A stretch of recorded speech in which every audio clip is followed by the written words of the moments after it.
Mga kaakibat, panibagong gastusin na naman po, inanunsyo na ng Meralco ang panibagong dagdag singil sa bill ngayong buwan pero hindi pa kasama rito ang epekto ng girian sa gitnang silangan.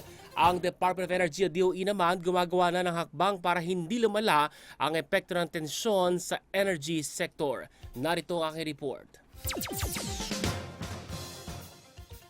Imbis na tumutok sa electric fan, sa labas ng bahay nila nagpapahangin tuwing hapon si Nanay Elizabeth. Ngayon unti-unti na rin umiinit ng panahon nitong Marso. Paraan niya ito para mapababang konsumo sa kuryente. Patay mo na yung ilaw. Isipin namin, may ripa kami.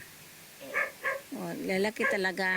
Noong hindi ako pa marunong talagang abot ng 2008. Kaya hindi kaya-aya sa consumers gaya ni Nanay Elizabeth ang anunsyo ng Meralco na tataas na naman ang singil sa kuryente ngayong buwan sa halagang 64 centavos kada kilowatt-hour.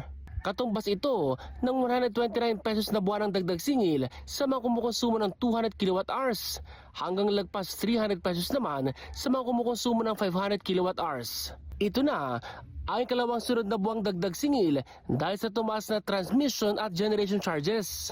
Ang masakit, inaasahan na rin ang posibleng taas singil sa susunod na buwan kapag naisama na sa computation ang epekto ng tensyon sa Middle East. Krisis sa gitnang silangan ay hindi pa naka-factor in dito.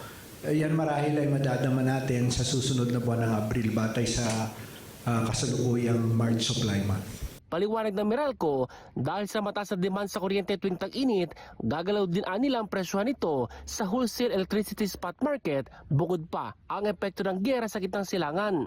Those two factors are really most probably going to drive prices higher at kami gusto na namin i-emphasize yun na talagang it's almost inevitable. Pero maaga pa nila para matukoy ang final computation sa magiging paggalaw sa presyo. Tiniyak naman ng Meralco na may nakalatag silang measures para hindi gaanong mapuruhan ang mga electric consumers sakaling mas tumaas pa sa mga susunod na buwan ang dagdag singil sa kuryente. Una nang sinabi ng Department of Energy na posibleng tumaas ng 16% ang singil sa kuryente kung magpapatuloy ang pagtaas ng presyo ng langis dahil sa Middle East tension.